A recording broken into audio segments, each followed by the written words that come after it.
Assalamualaikum warahmatullahi wabarakatuh. Jumpa kembali dengan channel Ova Mbepam dan juga panturapos.com ya. Ini ada dua channel karena kita kolaborasi ya. Pada video sebelumnya sudah ada sesi dialog dan kita lanjutkan pada hari ini dialog dengan Pak Dokter Hewan, Pak Budi Pramono. Tapi sebelum itu kita biasa ketemu dengan pengelola dulu, Pak Hasan Ali. Silakan Pak Ali, bagaimana kabar Pak Ali? Alhamdulillah. Monggo Pak Ali untuk menyampaikan mungkin ini para pemirsa kangen dengan Pak Ali. Assalamualaikum warahmatullahi wabarakatuh. Untuk teman-teman dan sahabat peternak dimanapun berada di seluruh Indonesia, berjumpa lagi dengan channel kebanggaan kita nih, Ova Mbepam Tegal. Jadi kesempatan hari ini Pak Dokter dan Pak Abdu, kita masih dalam tahapan evaluasi. Jadi memang ini kita pengen lebih baik dan lebih baik lagi, serius, dan memang di Ova Mbepam ini kita ada tim kesehatan yang ini memang kita gandeng nih, Pak Dokter, yang saya yakin sudah banyak yang kenal. Hari ini alhamdulillah kita ada diskusi dan sharing kemudian evaluasi. Ini tentunya sangat menarik buat kita ya. Kemudian evaluasi ini juga menjadi inspirasi ya untuk teman-teman semua, untuk para peternak di seluruh Indonesia.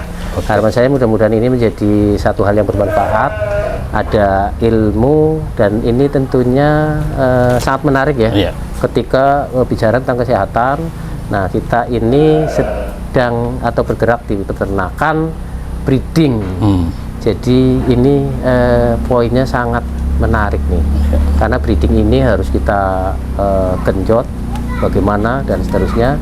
Nah, nanti semuanya saya serahkan ke Pak Dokter dan teman-teman untuk menanyakan semua yang ada di lapangan dan seterusnya. Jadi saya itu matur nuwun. Wassalamualaikum warahmatullahi wabarakatuh. Waalaikumsalam. Terima kasih Pak Hasan Ali. Semangat ya, ketemu Bapak ini terus semangat ya, ngurus internal semangat ya. Dan pada kesempatan kali ini kita jumpa lagi dengan Pak Dokter Budi Pramono ya. Selamat sore Pak Budi. Sore, Pak. Sehat ya Pak ya? Alhamdulillah. Oke, kita siap ya Pak memaparkan, mungkin ada udah ini audiens sudah siap-siap untuk bertanya ini Pak. Siap. Oke, kita langsung saja.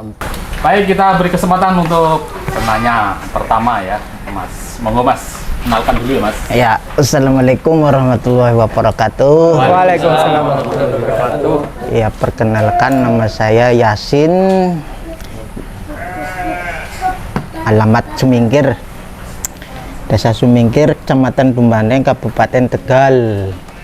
Langsung saja saya mau menanya sama dokter tentang masalah apa ya, susu kambing. Iya, susu kambing. Itu terjadi masalah pembengkakan susu kambing ya, bukan. Itu bagaimana cara penanganannya itu, Dok? Oke, siap. Ya, terima kasih. Oke. Assalamualaikum warahmatullahi wabarakatuh. Waalaikumsalam warahmatullahi wabarakatuh. Silakan Pak Dokter, monggo. Oke, kalau bahas susu saya selalu tersenyum-senyum, Pak. Oke, jadi gini, biasanya pada domba-domba yang melahirkan laktasi itu akan terjadi produktivitas atau aktivitas sel di payudara, namanya sel alveoli lemak gitu, yang ada di payudara. Nah, pada saat dia mendekati kelahiran dan terjadi kelahiran, ini dia prosesnya semakin maksimal, ya toh. Efeknya ada kejadian dia itu membengkak sehingga terjadi penekanan pada saluran-saluran payudara ini, sehingga air putingnya ini, air susunya nggak bisa keluar, gitu ya. Nah, bagaimana sih kita menangani hal demikian? Ini banyak banget terjadi Pak, banyak baik di kota kita sendiri di Jogja, itu juga sering terjadi, baik di kota lain sering telepon ke saya juga. itu kita bisa lakukan pengompresan dengan air hangat. Kita pakai kompres air hangat pagi dan sore. Itu biasanya cukup 5 hari saja. Itu selama 5 hari itu nanti akan tujuannya adalah memperlancar pembuluh darah di sekitar ambingnya atau di payudara kambing itu. Sehingga dengan lancarnya peredaran darah ini, sehingga nanti si ambing ini tidak lagi mengeras, Pak. Air susu bisa terlepas dan menuju kantong susu itu untuk bisa disedot sama si cempenya. Tapi jadi masalah kalau misalnya cempenya nggak minum selama 4-5 hari kan ya Pak ya? Kan gitu ya?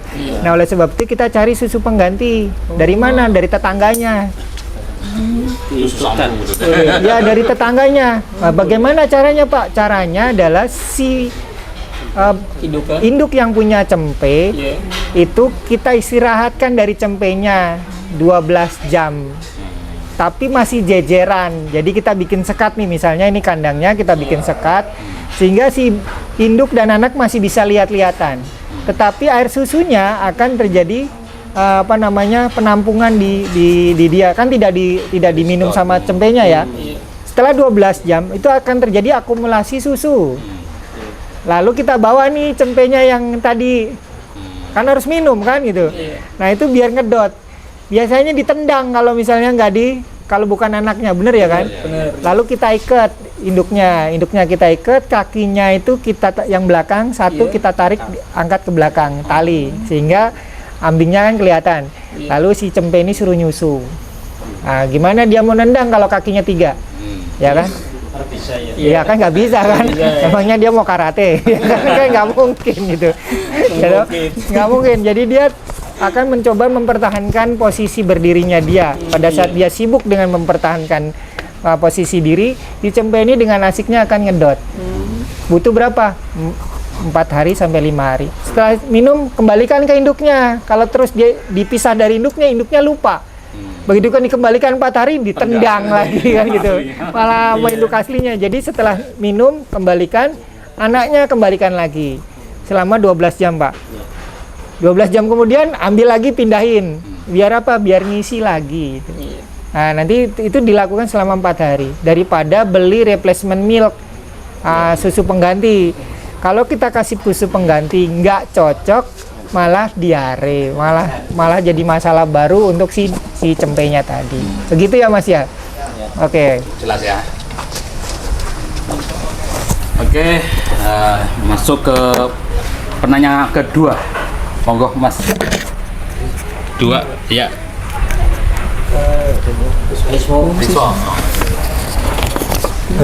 Assalamualaikum warahmatullahi wabarakatuh. Waalaikumsalam warahmatullahi wabarakatuh. Perkenalkan, nama saya Riswoyo. Mas Pak Dokter, saya mau tanya.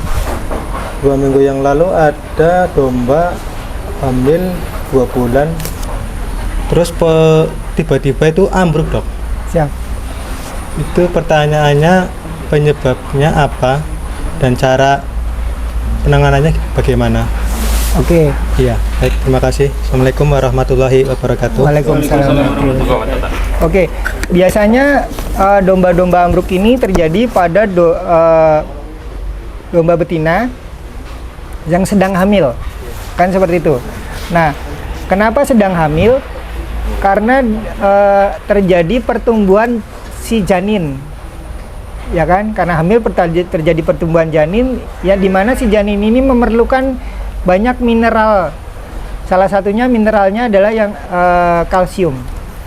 Karena dia butuh kalsium banyak untuk pertumbuhan tulang, ya kan? Sehingga diambilnya lah dari si induk, ya kan?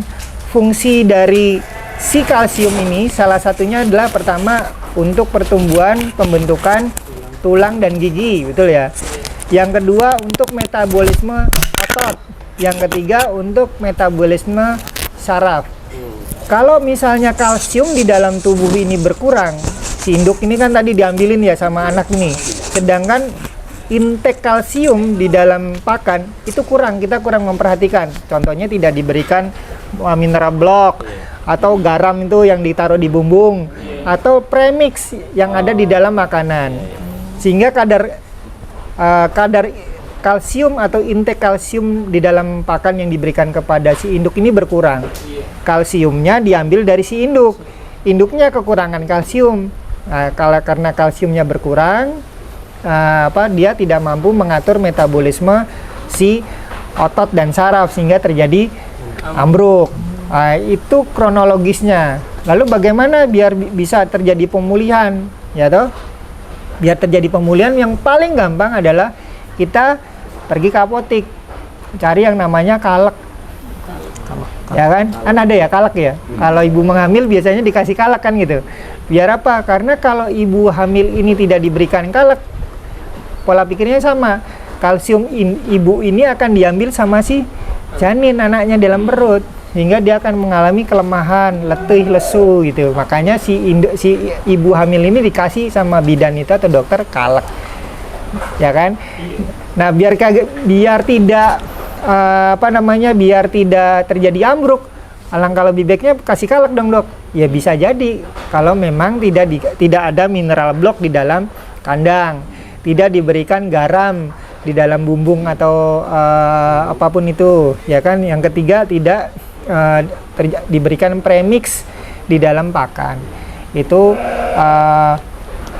kronologisnya dan bagaimana kita bisa mengantisipasi ataupun mengobatinya. Nah, kalau misalnya bingung, nanti tenaga medis yang datang juga arahnya adalah pemberian mineralisasi, Pak, biasanya. Seperti itu.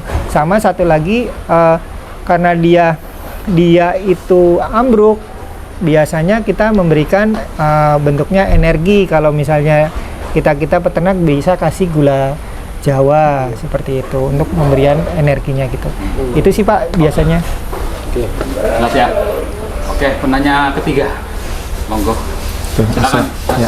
Assalamualaikum warahmatullahi wabarakatuh. Waalaikumsalam warahmatullahi wabarakatuh. Nama saya Eko, Pak. Saya mau nanya nih, bagaimana penanganan pada domba yang kena broyongan atau dobolan itu loh, Pak? Ya. Itu aja, terima kasih. Ya, ini juga hampir sama kejadiannya, domba yang ambruk dengan domba yang dobolan, Pak, atau broyongan. Karena secara mekanisasi otot-otot atau penggantung si rahim ini itu terjadi pelemahan akibat mineralisasinya yang kurang, itu penggantung dari rahim ini jadi kendor, akhirnya terjadi broyong, ya kan. Nah, itu kalau broyongnya itu terjadi mendekati kelahiran, itu bisa kita tahan, Pak. Tetapi kalau misalnya itu broyong terjadi 1 bulan sebelum kelahiran, itu lebih baik segera panggil tenaga medis untuk nanti dilakukan pengikatan mulut dari vagina atau vulva itu, Pak, sehingga nanti mencegah terjadinya keluarnya si broyong tadi.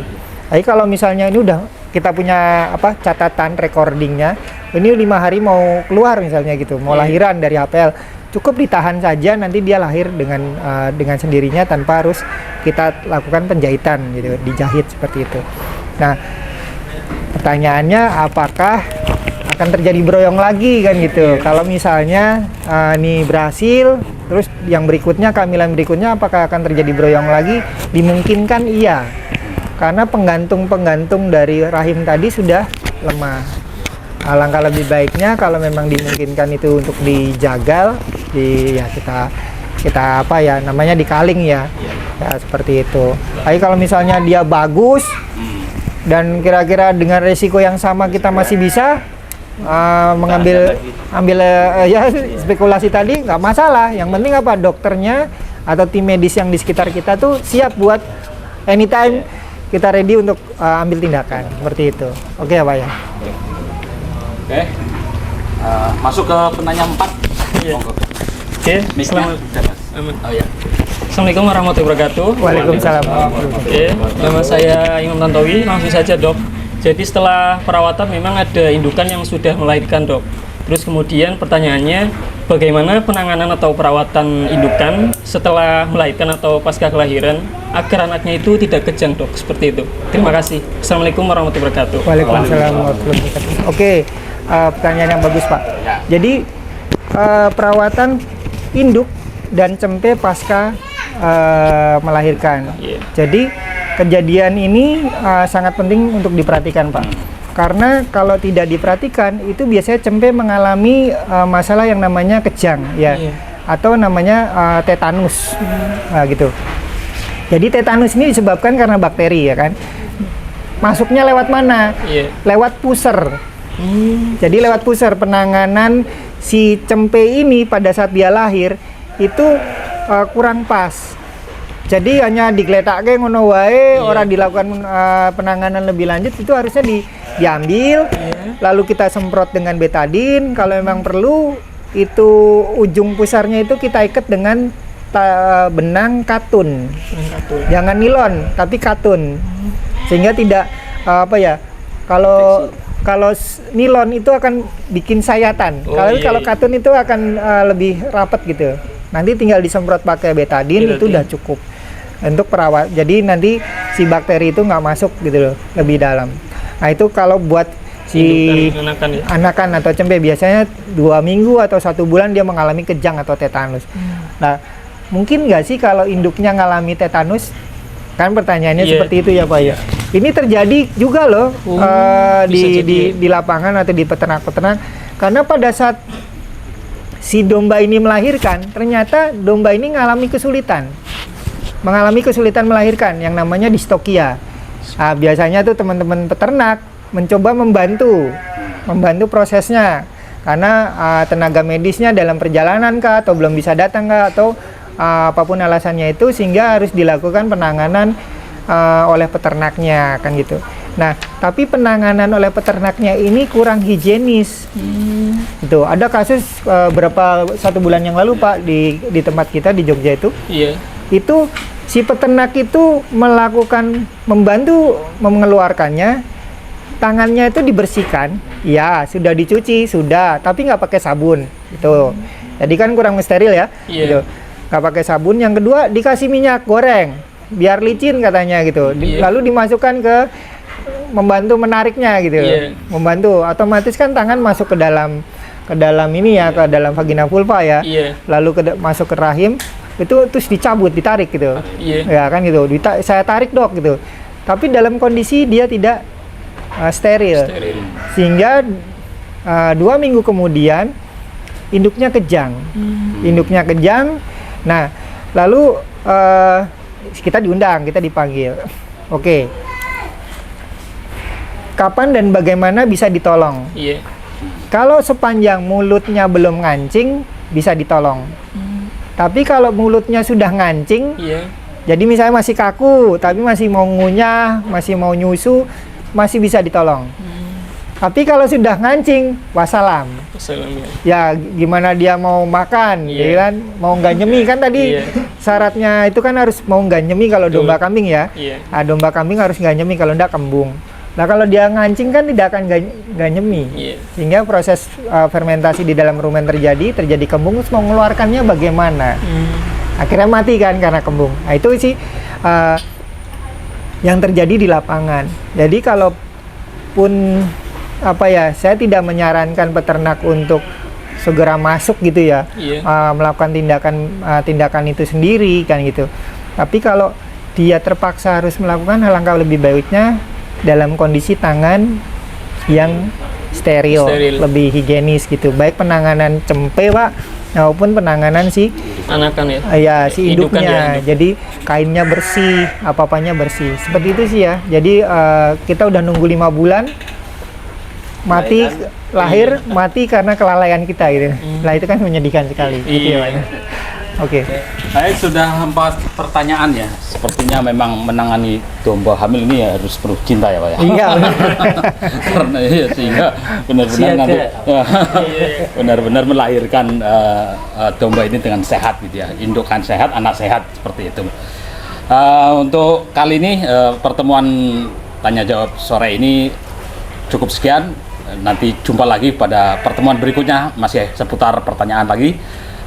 Tadi soal reproduksi, nanti kemudian pasca kelahiran ya. Terima kasih Pak Dokter. Siap, Pak. Jangan bosan Pak. Siap. Pak Hasan Ali, atur nuwun. Assalamualaikum warahmatullahi wabarakatuh. Waalaikumsalam warahmatullahi wabarakatuh.